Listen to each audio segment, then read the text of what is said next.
Welcome to the Encore Audio Archives YouTube channel. I'm Taper Dave, and this is my channel. I've uploaded hundreds of talks here that I've recorded at meetings in West LA, and I've also recorded conventions starting in 2013. I've got a bunch of those up. And Walt and Mary Murray, the original owners of Encore Audio Archives, started the company in the 80s, and Walt recorded Joe and Charlie's and a bunch of stuff down in Vista, California. My sobriety date is June 20th of 1994.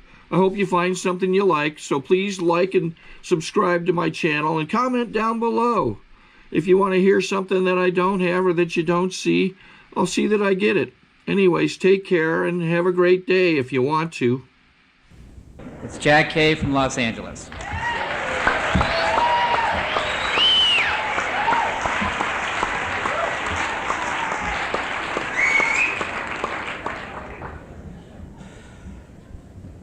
I'm an alcoholic of the hopeless variety. My name is Jack Kissell. Member of the Great Fact Group of Hollywood. And what a glorious morning, huh? Gosh. This has been an incredible weekend for us. We're very grateful to the committee and everyone involved in bringing us here and treating us with all of the generosity with which we've been treated. It's just been great. I've worked my program pretty well so far. I've pouted 3 times and sulked twice. I don't know why you're laughing. For me, that's a vast improvement. A number of you here just finished hearing my wife tell a little bit of what it used to be like. I wanted to explain to you those things were when I was on my good behavior. And also, I'm very happy that the committee arranged the order of things as they did so that I am able to correct a few errors of fact. Well, you understand, she tells it as she perceived it. It's just that there were, for example,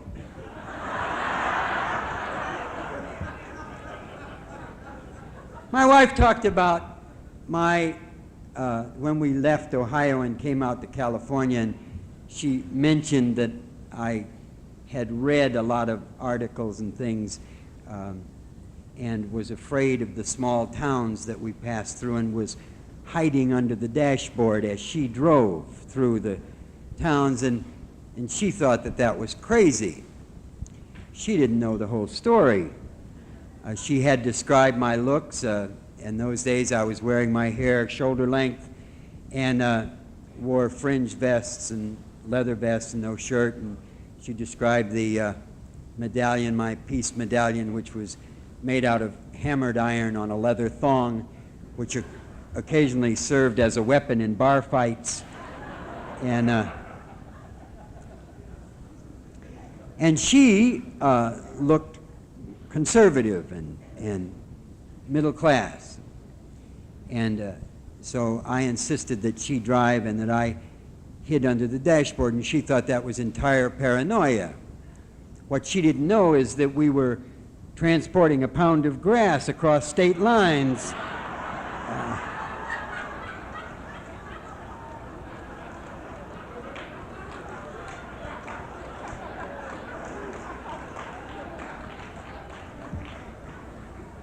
I thought it was better that she drive and I not be in evidence, you know.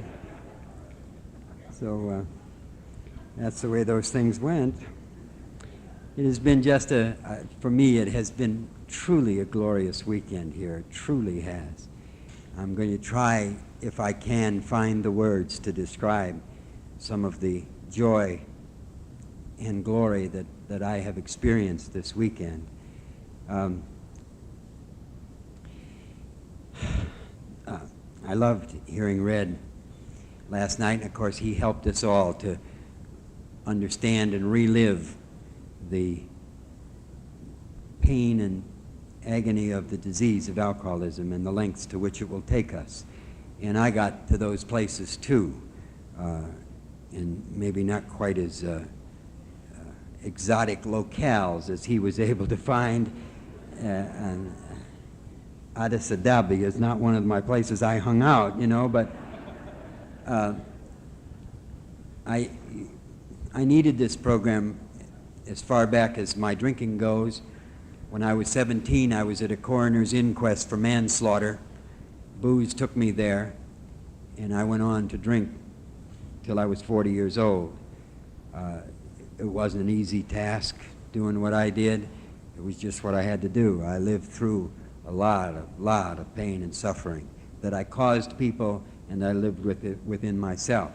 And so when I got here, I had plenty of problems to present to you. I had been arrested 10 times and only once for drunk. All of the others seemed to me at the time to be completely unrelated to alcoholism. It just were unfortunate circumstances that I occasionally found myself in. I had been arrested for that original manslaughter thing, and then I was arrested for inciting a riot and contributing to the delinquency of a minor. None of the charges seemed to me to be directly related to alcoholism, except the very last one. But I had been arrested 10 times. I had totaled 12 cars. My 4 children, the youngest was 7, the oldest was 20. None of those 4 kids were speaking to me. They had announced to me the day before I found Alcoholics Anonymous that they did not love me, they didn't want me, and they didn't need me, and they told me to get the hell out of their lives. They packed a suitcase for me and told me to get out. And they told me to leave their mother alone. I was killing her. And I grabbed a suitcase that they had packed for me, and I marched out of that house feeling the way I always felt. Lonely, separate, different, angry, and afraid. Every day, all day, drunk or sober. I always felt like that. I just didn't want you to know it, and I tried to hide it. But I felt that same way all the time. And Jean had let me go. She mentioned in her talk that I had not worked for 3 years. I described myself as a functioning alcoholic, as somebody married to somebody that works.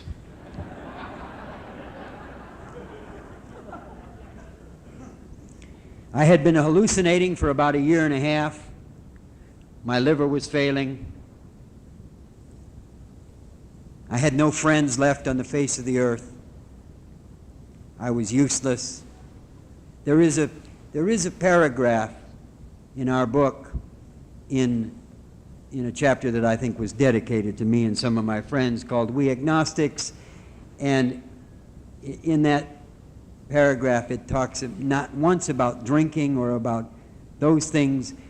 It talks about being unable to control our emotional natures, being unable to have normal relationships, being unable to earn a living. It talks about our lousy timing. It talks about our separation and isolation.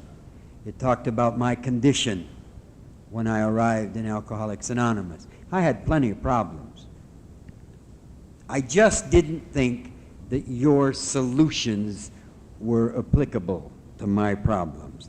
It just did not seem like your solutions would work for me. I had a number of obstacles standing in the way. One of them is one of the many little symptoms of mine, one of which is bad judgment. I mean, if you're 5'6" and 120, belligerence is bad judgment, am I right? You know, a lot of broken bones to prove it, you know. And so I was belligerent and antagonistic as could be. Another symptom of my disease had been arrogance.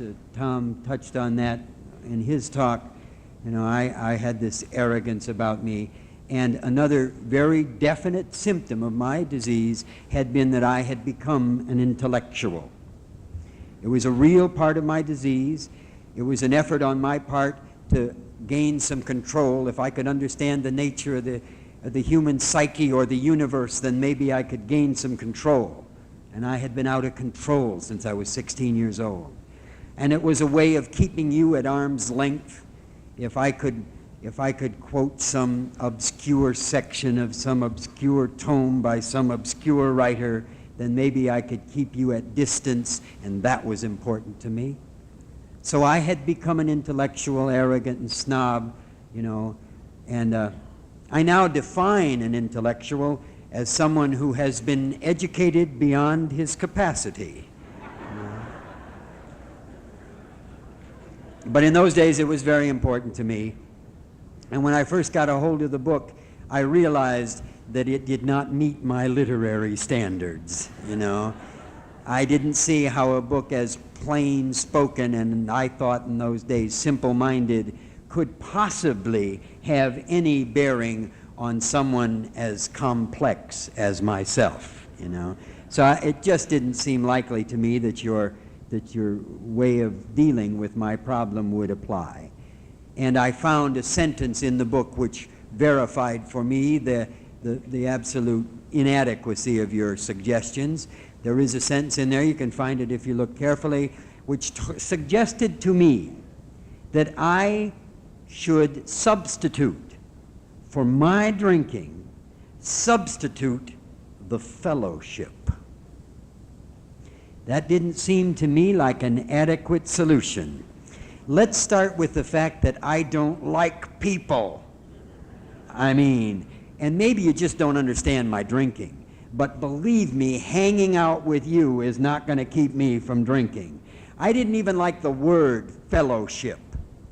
Sounded to me like a Baptist softball team, and I don't want to be part of your fellowship, okay? It just wasn't going to work. I saw no way that solution could apply to me. And then, of course, the real problem, I was able to see through the feeble efforts on the part of the book to hide its real intent behind euphemisms like higher power. It was very clear to me that book was intended to cram God down my throat. And I did not believe in God. And I didn't think you should either. And I was belligerent.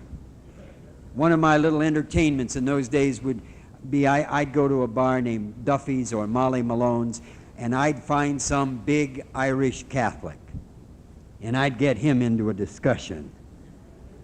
I'd say, "Do you believe in God?" And he'd say, "Oh, yeah." I'd say, "A loving, just, and merciful God, right?" And he'd say, "Right." I'd say, "Yeah. What about malformed children? And disease, and war, and poverty, and bigotry, and death? Where is your loving God?" And usually about then he would beat me up to show me there was a power greater than myself.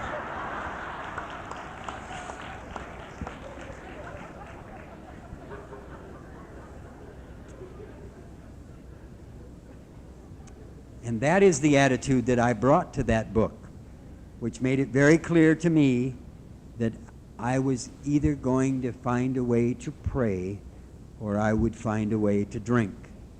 And I didn't want to drink anymore. I had come to the understanding that I was an alcoholic. And actually the book, that poorly written book, had somehow managed to slip through the defenses that I had erected over 24 years. One of the other symptoms of the disease for me is denial.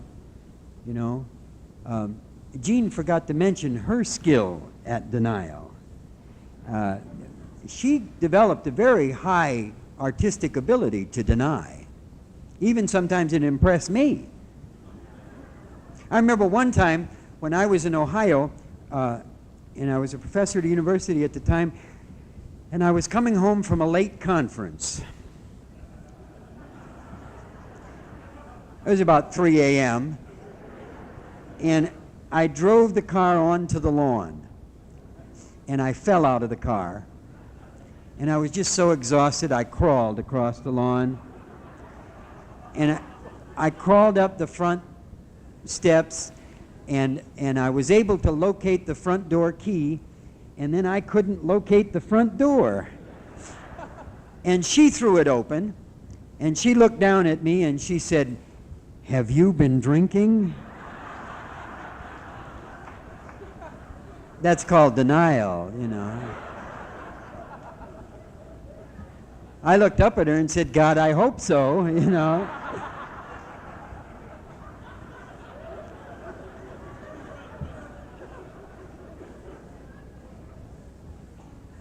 But it was, you know, the book that finally made the denial no longer possible. I found a paragraph as I read it the first time through. It was on page 21. And on page 21, it was describing what it called a real alcoholic. It says they are seldom mildly intoxicated. They are usually more or less insanely drunk. It says they do absurd, tragic, incredible things. It says they are disgustingly and even dangerously antisocial, and it talks about our lousy timing. And as I read that one little paragraph, incident after incident flashed through my mind. And it was clear to me that that paragraph applied in every detail to my life. That, therefore, I was an alcoholic. And it had never occurred to me before that. Not at any conscious level. There is a level, you know, where we really know, but I mean, we don't allow ourselves to see that. And that one day, it was clear to me, oh yeah, that's it. But then, the awful feeling that I had is that the title of that chapter was no good for me. And the title of that chapter is There Is a Solution. And it just didn't feel like I could get the solution.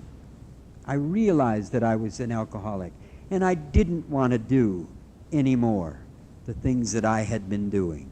I didn't want to live the way I lived. I didn't want to think the way I was thinking, but I saw no hope for somebody like me because I couldn't do anything about what you said was necessary. The book made it very clear. The second step was as far as I could go on your program. Okay, I'm an alcoholic. And the guy that 12 steps me said, well, is your life unmanageable? I said, well, it's intolerable. Will that do? You know?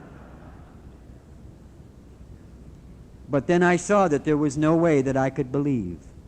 And I did the only things I could do with honor, you know. I went to the meetings. I couldn't pray. I went to the meetings. I had no intention or expectation of enjoying the meetings. And it turned out I did. I didn't intend to, but I really did. I went to mostly speaker meetings at first. It's easier to hide there. But I love to hear. I like to hear the adventure stories, you know. Like Red. I mean, I heard Red when I was new. I like to hear those adventure stories.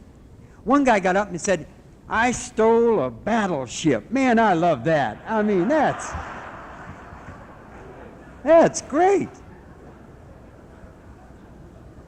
I knew a guy personally who had been sentenced to life without possibility of parole for strangling a guy with his bare hands. He did 9 months in a strip cell in Vacaville. Now, that's a guy I can admire, you know? So, I like the adventure stories. I really did. I also love to hear the success stories. I came crawling into this fellowship with nothing but a T-shirt. And now I am the chairman of the board of my corporation. That's my Mercedes out there blocking your Pinto. Man, I loved it. I enjoyed the meetings. I really did. And the only other thing I could do with honor was to get a sponsor. I got a sponsor. I mean, I could do that. I couldn't pray. I couldn't work the second step, but I mean, I could get a sponsor. So I did. It's a funny thing how I did, too. Those of you who heard Sean, the kickoff speaker, talked about screaming at, saying, "I hate you," and then wondering who he was talking to if he didn't believe, you know. I had a little similar experience. I went to the Tuesday night Ohio Street meeting in Los Angeles, and I asked the guy, "How do you get a sponsor?" And he said, "Just pray about it," and walked away. And I was trying to say, wait, you don't understand. I mean, that won't work for me, you know. But it was too late. He was gone. And so on the way home that night, I got in the car, and it was quiet, and I was alone. And I said, "Get me a sponsor." I didn't know who I was talking to, you know. And I'll be goddamn, on Thursday,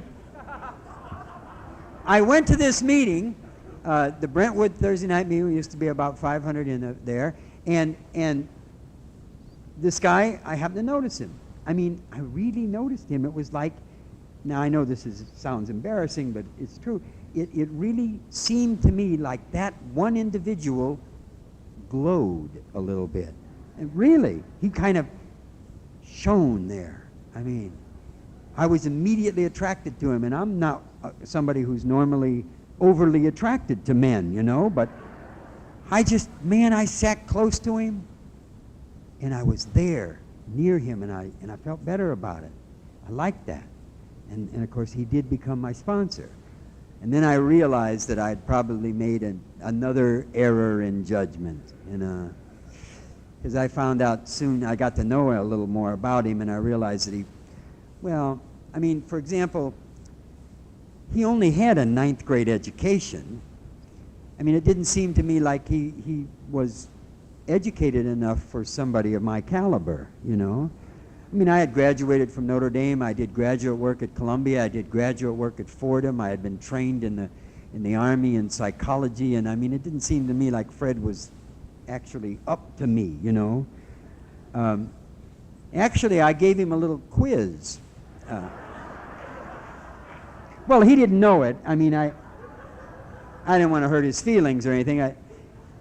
What I did was I set a little trap for him. I asked him this rather complicated question about the psychological interrelatedness of the steps.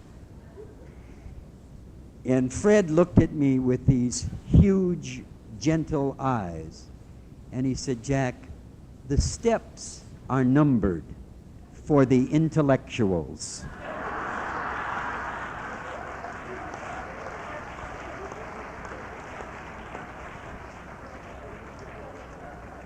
He said, "If you will do them in order, they will work."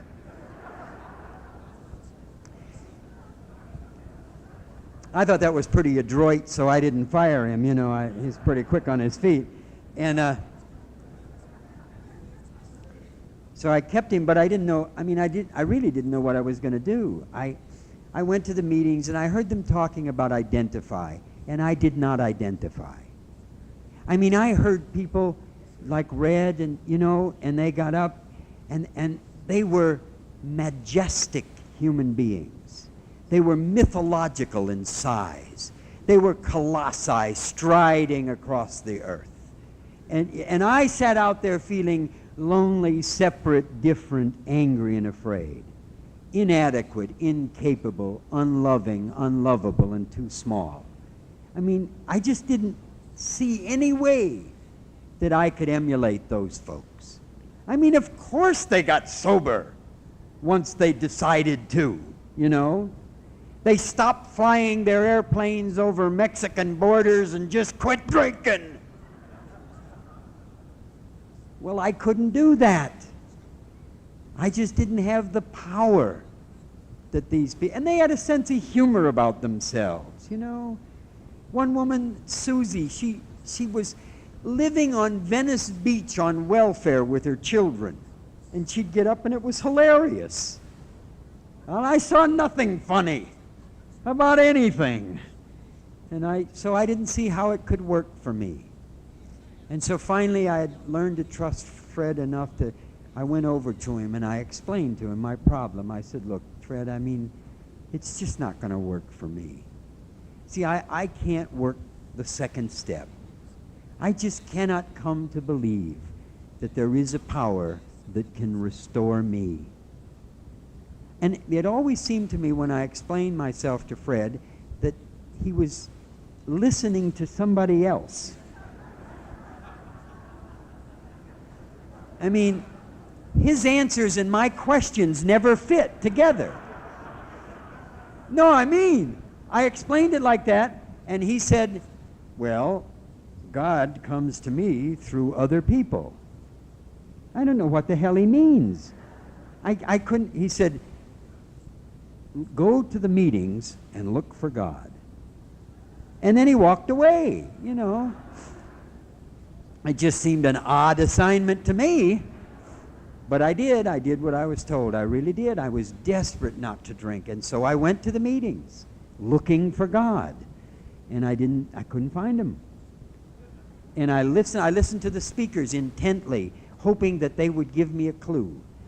But it seemed to me that most of the speakers that I was hearing right then all had about a third-grade education.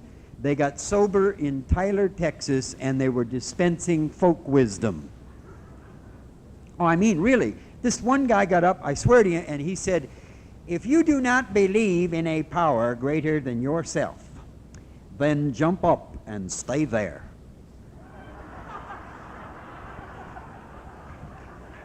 Well, what the hell is that? I'm sitting out there trying to find God, and this guy is telling me that gravity will restore me to sanity. How? You know, it just, I couldn't get it. What I did hear at the meeting from the people, what I could absorb was no matter what.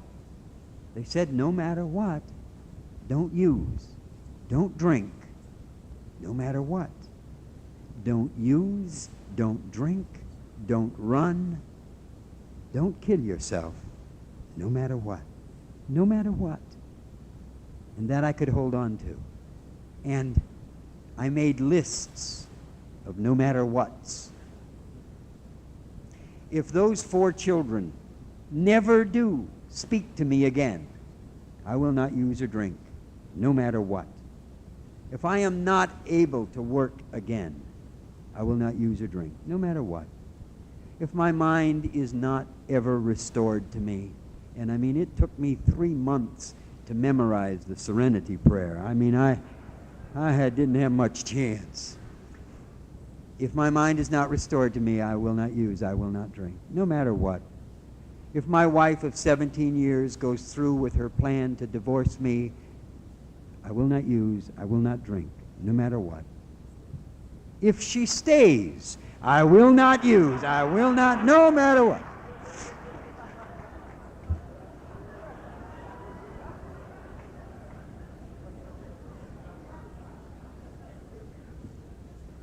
And on my 30th day of sobriety, I experienced a spiritual awakening.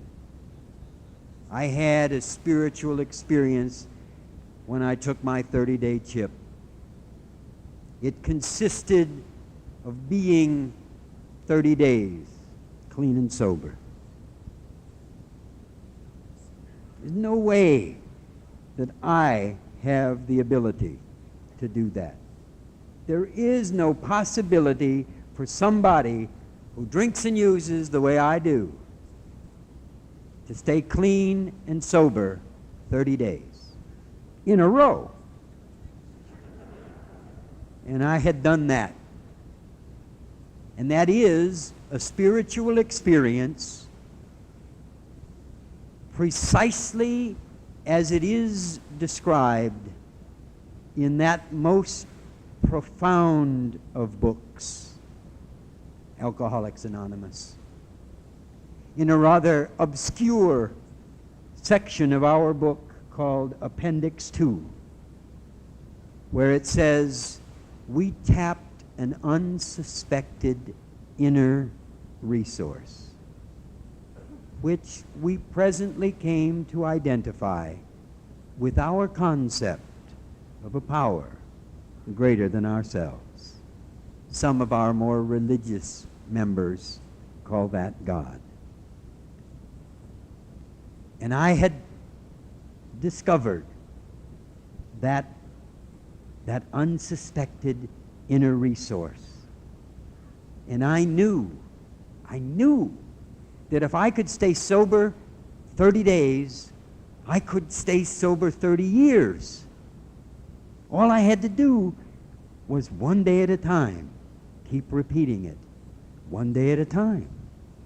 And it dawned on me that I was working the second step that I had come to believe.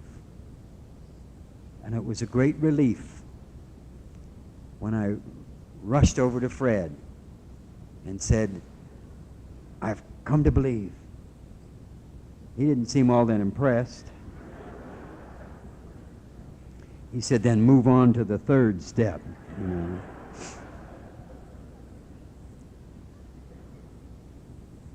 And Fred had learned how to be a sponsor. He understood that a sponsor is a guide who walks with you along the path up the mountain and points out the beauty of the view and the pitfalls. He is not a guru that points at the path. He walks with you. And he did that with me. And he walked with me. And along the way, he taught me a lot of things. He taught me that the path, there are many paths up the mountain. Each of them reaches the top. But if you go from path to path to path, what happens is that you are going around the mountain, not up it. So he said, pick a path and walk that path. It will get you there. Leaping from path to path is a longer way up. And so he kept me on the one path and told me I needed to walk it. And I started walking the path. And I discovered that the steps in their entirety had to do primarily for me with time. The first 3 steps relieved me, if I worked them fully, relieved me of the future. Took all of the anxiety out of the future. If those 3 steps were operating fully in my life, I had no difficulty with what will be. And the middle 6 steps had helped me come to peace with the past and had freed me of the tyranny of the past. And the past no longer twisted every present moment that I lived. It no longer tortured me with the distortions that the past had done so much to me. And by forgiving myself of my past, I was able to no longer hobble myself in the present. It was an incredible freedom for me. And I found that I didn't have to exhume every tiny little rejection when I was 3 and polish it carefully and sit it on the shelf so that I could observe it with glee and justify my misbehavior today. Instead, I could, as the book so wisely taught, it taught me that I needed to forgive those who had injured me, whether real or imagined,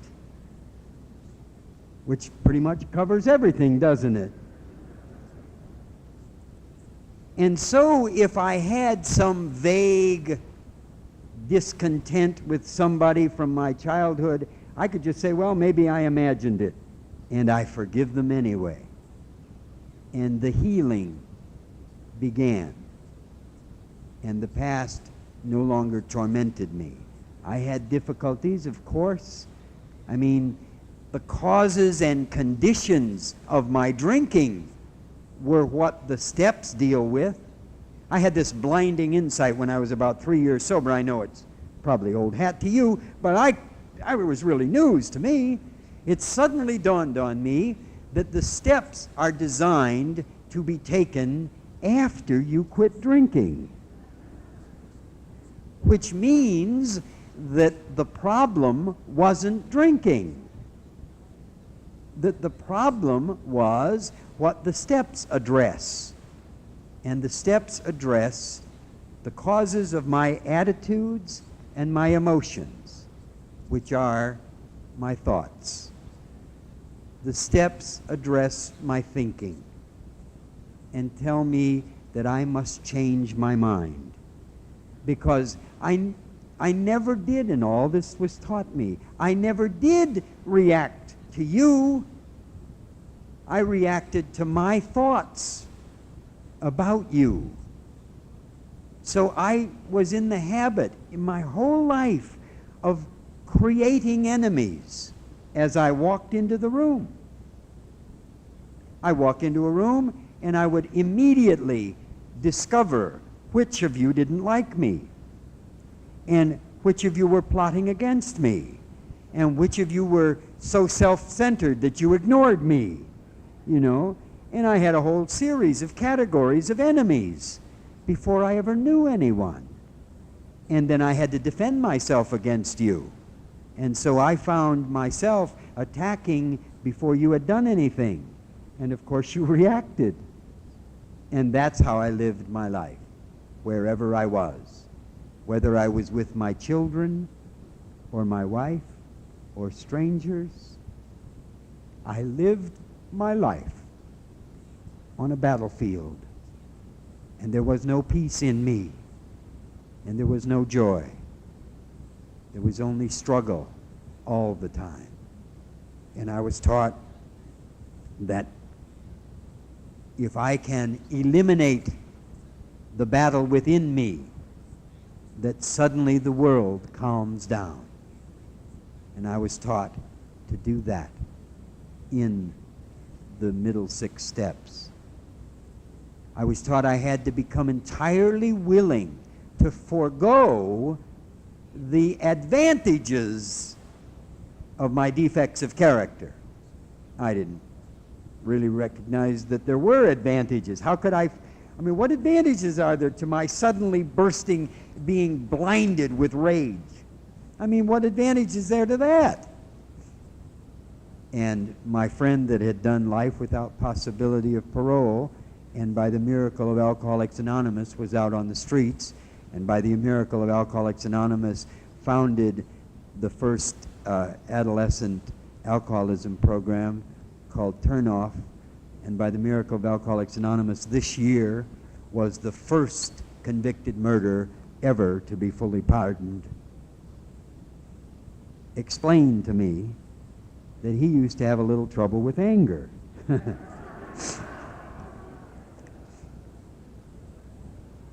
And he explained that there were advantages to it, that it kept people at distance, and it kept them off balance, and it kept them frightened of you, and it left you in control. And it suddenly dawned on me as I was looking up, you know, at Sam, listening to him talk, he's a great big guy, that's one of the reasons I had done it.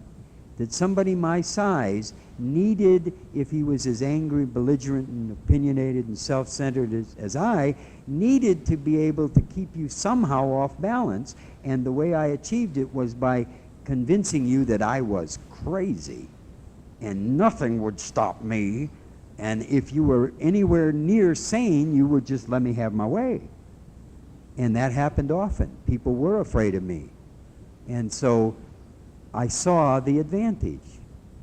And he told me I had to give up the advantage if I was going to be freed of that defect. That God could not and would not remove a defect that I was not ready to let go of. And so I had to give up the illusion that I could hold on to these defects. And in fact, I had to learn that it was only an illusion, that letting go was something that I never had the power to hold on to in the first place. That if I could see the real truth, I never had any of the power that I always thought I had. And by letting go of the advantage, the rage was lifted from me. I mean, on a real bad day, I'm liable to get annoyed today. I haven't had rage in I don't know how many years. And it was just lifted. One of the big major problems that I brought to you when I first came was that I really resented my father. He had been dead a year before I got sober. And, I didn't think there was much chance of doing anything about that. But Fred said, until you forgive him, you can't be free. And I thought, what difference does it make? The son of a bitch is gone, And he said, no, you got to forgive him anyway. And I started praying, and of course I came to forgive, and things changed around me in my life. I began to stop resenting authority as much as I used to. I began to have new relationships with men who were older than me, and I'd never been able to do that before. I began to have a different attitude toward life, toward me, and toward you. And all of those experiences were my coming to see God in you and in me. The healing that was taking place by my relationship to you was the very thing that Fred had been saying to me. God comes to me through other people. I didn't think I ever would be able to love. I thought that was out of the question. I didn't think that. There was a cold center in me that had frozen somewhere way back and never would unfreeze, and I just accepted it. And I worked the program as best I could, and I was fortunate enough to be asked to sponsor a lot of people, and I was busy in AA. And then I discovered one day that even that had changed. The way I was taught that I know how to love was, I had 12-stepped a kid once when he was 19 years old. His name was Raymond. And Raymond just couldn't get this thing. Raymond would not, could not, and did not stay sober. He'd be sober 30 days, 60 days, 90 days. I got him into 12-step programs of various kinds, recovery homes and hospitals, and I got him out of jails, and I talked him down off of acid trips, and just time after time, he threw convulsions in my front room and scared my daughters, and Raymond just didn't stay sober. And I just dragged him around, and it went on and on. It went 4 years of this. And so one day I went down to get Raymond to take him to a meeting, and he had promised me he would be out in front. He was living in this flea bag hotel, and I had my new car. I had become chairman of the board of this little company that I had started, and I didn't want that damn car to get messed up in this neighborhood, but Raymond wasn't down to meet me. He never did what I told him to do, and so I parked the car in this lousy neighborhood and went up to get Raymond, and when I got there, I pushed open the door, and Raymond was lying there on the bed with pills still undissolved in his mouth and an empty liquor bottle in his hand, and Raymond was dead. He was 23. And as I stood over his bed, it dawned on me that I loved him. I loved him. I loved that boy for nothing.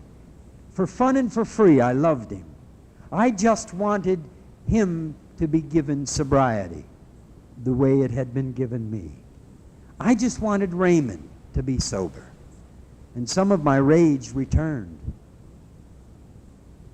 Why couldn't God give Raymond sobriety? You should see some of the people that I know that he gave sobriety to. Why not Raymond? Where is your loving God. But by then I knew a little about working this thing, and so I went to meetings and I talked to my sister and I shared it at meetings and I prayed. I prayed angrily, but I did pray. And when you're walking up this path, no matter how slowly, odd and synchronistic things occasionally occur, and one did. We went to a convention, and one of the speakers happened to be a guy named Raymond. And he happened to have lost his brother the week before his talk to alcoholism. His brother had died. And Raymond had been given the gift that we occasionally receive in Alcoholics Anonymous, the generosity of spirit to be willing to share his innermost feelings in public in the hopes that he would help somebody. And so he talked about his brother's death, and as he did, he said, "My brother died, but he doesn't have to drink anymore." And that one sentence freed me. It made it possible for me to release Raymond. It made it possible for me to let go, to give up the illusion that I had any control. It was the beginning of my changed attitude and my new understanding about the illusion of death. I began to understand that if indeed that book and you people were correct, that this is a spirit and my body is only a part of that spirit, and indeed the spirit isn't in me, the body is in my spirit, then Raymond didn't really go anywhere. All he really did was change a form. And so I was able to let go of my fear and my pain and my loss, and I was able to forgive. And it was that weekend that I made the decision to stop taking God's inventory and just stick to mine. And so I forego on that day and now the question why. I never ask why. I don't know why. And I may not be given the answer to why. I just don't know why. What I know is, it is, whatever it is. I know that all events and circumstances are merely neutral. There is no inherent value to anything that happens to me, whether it's career or cancer. It has nothing one way or another. What matters is how I respond. And you've taught me there are only two ways I can go. That there aren't many, many paths. There's one path and two directions. And if I go in fear, then I am headed away from God and toward a drink.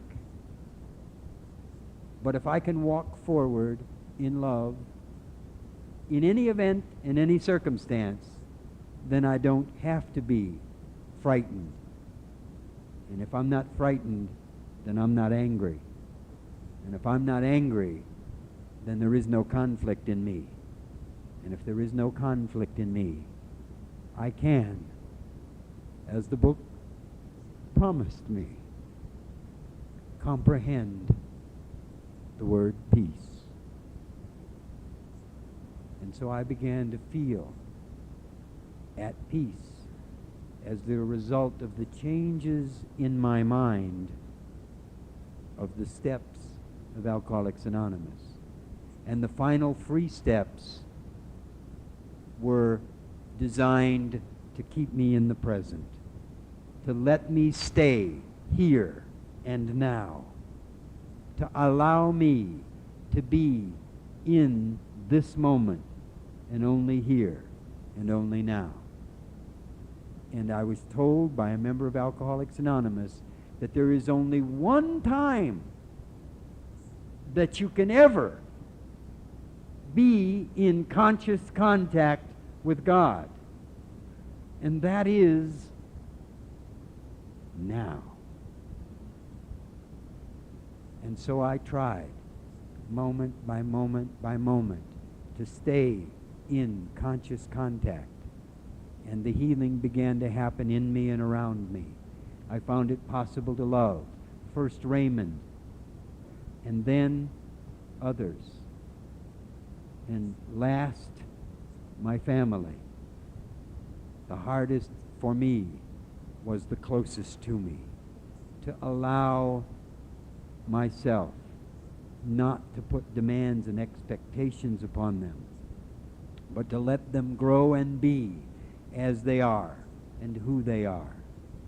Gene touched a little bit on some of what alcoholism did to our kids. Let me fill it out a little bit. John, when we got here, was 12. John was a seclusive, reclusive, compulsive thief when we sent him to Alateen. She told you. He used to lock himself in his bedroom, lock himself in his closet, climb up on a shelf, cover himself with a blanket when he was 12. And we sent him to Alateen, and it began to work. And when you're walking this path, no matter how slowly, odd and synchronistic things do occur.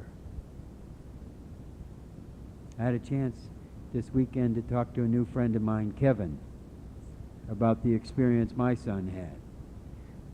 When I was 8 years sober, John came to me. Now, the last night of my drinking, I mentioned it was the only arrest that had anything to do with drinking, and it is the only one that I question. I'm not sure that arrest was actually justified. Well, I don't think they had probable cause. Really, I mean, the only thing that happened was my extreme caution while driving drew the attention of the heat to me. I sat through 3 green lights waiting for the right one. Couldn't get the right shade of green, you know, and these 2 young members of the LAPD were able to diagnose my problem at first glance. They arrested me for drunk, which is what I was, which is what I am. That night, that very night, my son had sat for 2 hours in the front room of our little house in Hollywood in the dark with his baseball bat in his hand, waiting for me to come home in case he needed to protect his mother.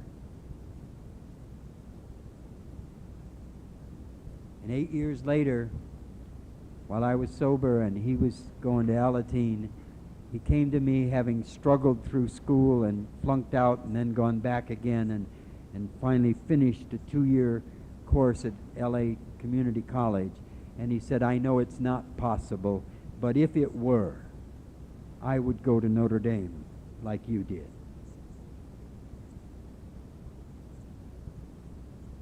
As a form of amends to me, of forgiveness to me, he wanted me to know that I was forgiven. And when you're walking along this thing, odd things happen. My mother, who still lives in South Bend, was sending me newspaper clippings from the local paper. I hadn't been there in 21 years, but you know how mothers are. And one of the clippings was about this dear friend of mine, who was my closest friend when I had been, this may shock you a little bit, having heard some of my story, when I was 16 years old, I had been studying to be a priest at Notre Dame, and then I said, what an order, I can't go through with it. And so I left, but my friend Jack stayed, and this little newspaper article was about Jack. He had been a priest all these years, and he had been made assistant provincial in of the Holy Cross Order. That is number 2 man in the organization that owns and runs Notre Dame.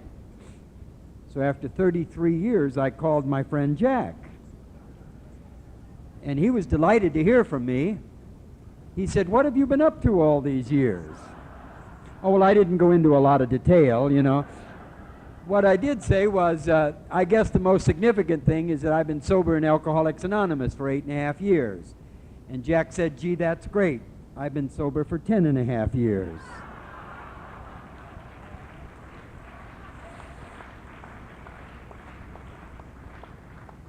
And as the direct result of his efforts, I still have the letter. He wrote a letter to the admissions committee of Notre Dame, and he said, "This boy's grades do not reflect what we would normally expect of a junior transfer, but we believe he has since found himself.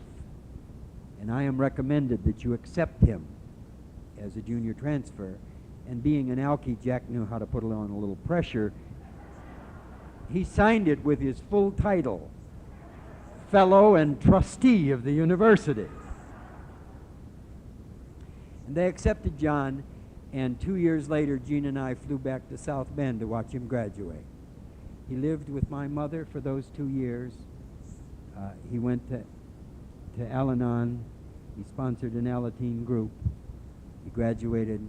He came back, and Jean mentioned in her talk that he continued to go to Al-Anon, and he met an Al-Anon, and they got married, and now they have a little Al-Anon. And I have given Paloma a 30-day chip and a 90-day chip and a 6-month chip, and that's all the chips she's going to get. She's sober now, and she'll just have to make it on her own.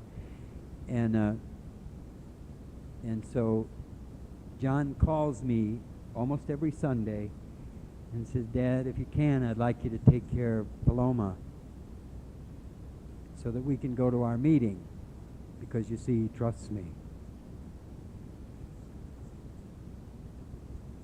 And Chris, in a family construct, the alcoholic family of our type, generally there is one of the kids who will elect themselves parent.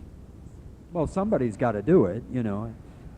So it turned out to be Christy, and when she got to Alateen, they taught her that she could do God's work, but not God's job.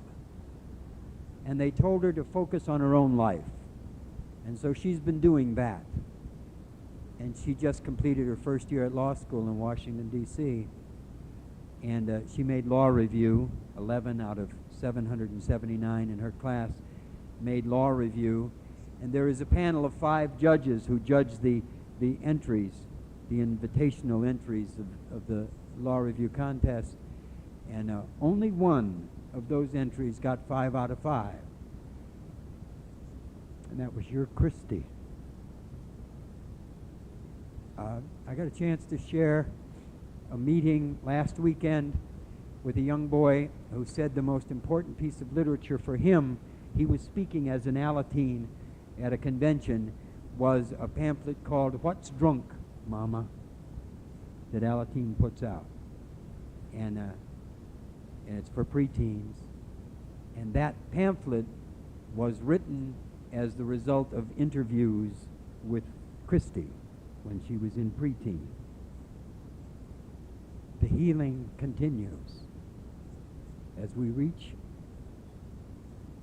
and touch one another and become the family we never had. You know, I love my children and I love my grandchildren. I have 3 grandchildren by that definition. I mean, my oldest daughter has two kids, and my son has 1, and then my oldest daughter has another child by second marriage. But I have actually about 10 grandchildren at last count. My babies have babies, and they are my grandchildren in exactly the same way as the others. You know, your first speaker at this conference is a guy that I've sponsored since April 24th, 1974. He always says I didn't know when he got sober.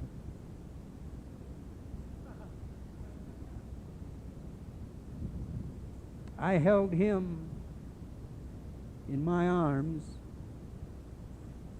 in the parking lot of the criminal courts building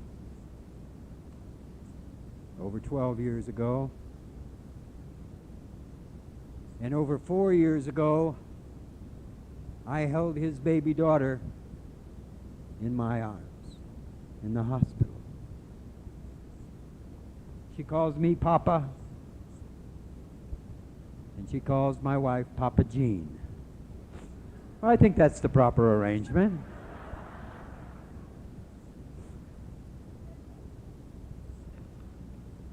She calls me and she says, Papa, this is what I need. And my job is to go get it for her. Bonnie said to me, I don't understand why she never has a tantrum in your house. I said, why the hell should she? She gets everything she wants. When she was 3, I said, do you need a Jaguar, honey? Or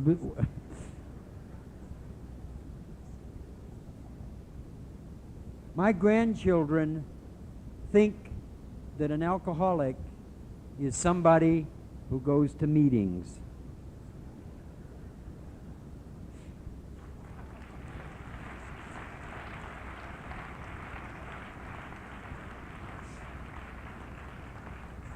We sat down last night at the table over here, and Kate put her elbows on the table, and she said, well, who's speaking tonight?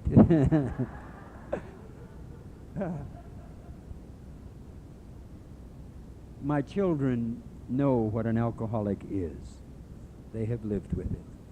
They know what it is. They know what it looks like. They know what it feels like to be around an alcoholic. But the healing has allowed them to let go. The very last one was Mindy. Mindy is 23, and it was only this past June at my 15th birthday when she was able to forgive me for having a disease I never asked to have. She wrote me a little card and came to my birthday, and she said, it's taken me a long time, but I finally know what a blessing it is that you are sober. And you know something? The principles work in everybody's life. It was a few months, just a few weeks really, after that, after she had been able to let go, that she called me and asked me if I would 12-step a friend of hers who was killing themselves with booze and cocaine, just like me. And I was privileged to be of service to her and to her friend. This is an incredible gift we have, a glorious thing that you and I have been given. You know, my hallucinations did not disappear the day I walked in the door. And there was one little event that occurred. See, Jean mentioned in her talk about the phone would ring, and I would answer it, and it hadn't rung. You know, now my job in those days was to keep you from finding out how sick I was, and I was trying to hide my hallucinations from you, and it was tough. You got to really be on your toes, you know. If you're not sure if everything you are seeing and hearing is the same thing they're hearing and seeing, it's tough. You got to be very alert. What would happen to me on those phone calls is I would grab the phone, it had rung 9 times, and nobody answered it, so I'd get the phone, and then they'd all look at me funny. Well, you can't very well hand the phone to your 7-year-old and say, do you hear a voice on the other end, honey? You know, so what I did was fake it. I just pretended that I was having a conversation. To this day, I don't know which ones were real and which ones weren't. You know, I just pretended. Well, a little thing happened to me. I was sitting next to my sponsor when I was about 90 days sober in a very hot room, and a huge black bug came flying right at me, and then darted between my sponsor and me. I didn't say anything. The first thing that was said, my sponsor said. He looked at me and he said, "It was really there, Jack."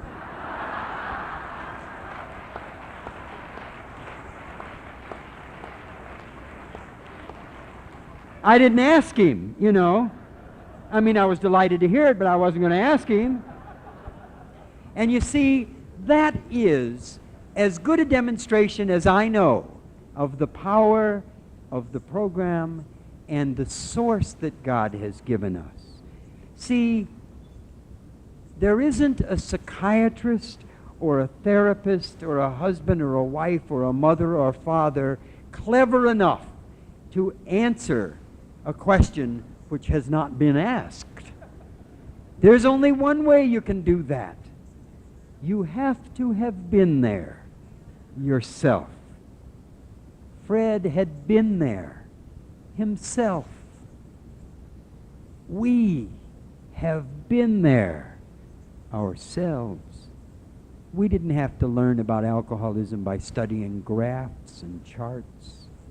You know, Red mentioned that there are roughly 14 to 16 million practicing alcoholics out there, and another statistic that they've come up with is that each practicing alcoholic negatively affects 32 people each. Well, it's pretty easy to see if you add them up, you know, employees and employers and friends and relatives, and in my case, passers-by, you know. I mean, gets to 32 pretty quick. And with 16 million practicing alcoholics negatively affecting 32 people each, that's more people than there are. I mean, some poor slobs out there being negatively affected 5 and 6 times a day, you know.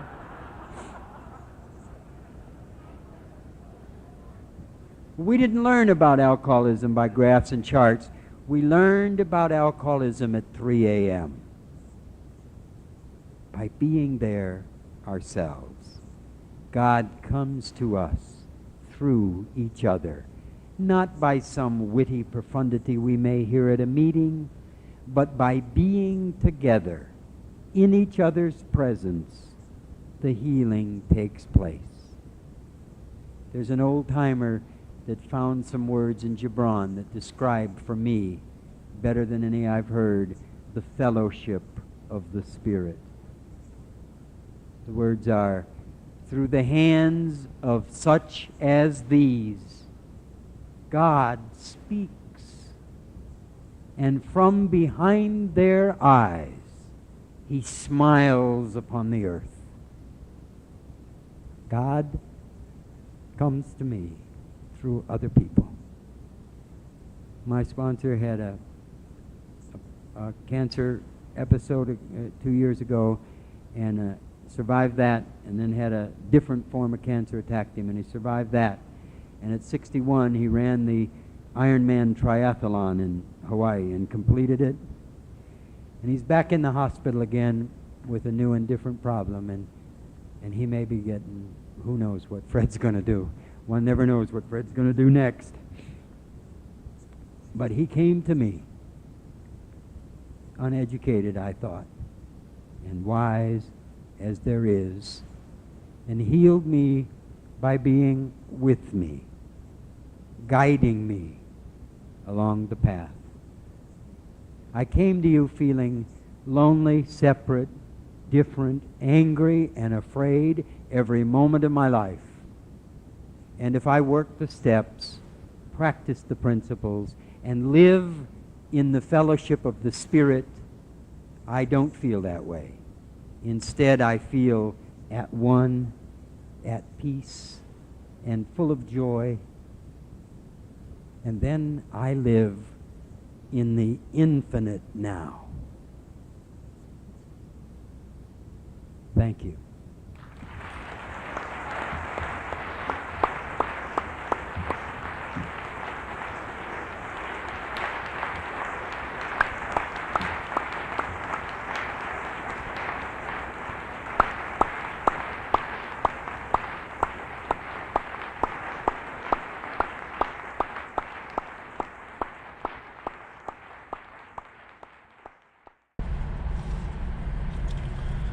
Okay, this is how I prepare my drone for launching. I like to do it inside the cab of my truck so I'm not standing outside in the weather. To install the joysticks for control, up and down, right and left, power it on. I have an Android phone that I use to connect it to the drone with. And it's actually controlled through the iPhone, through an app.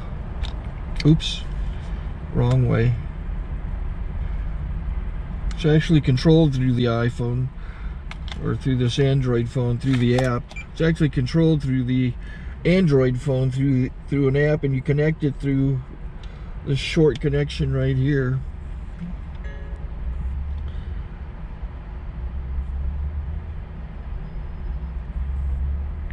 Remote control connected.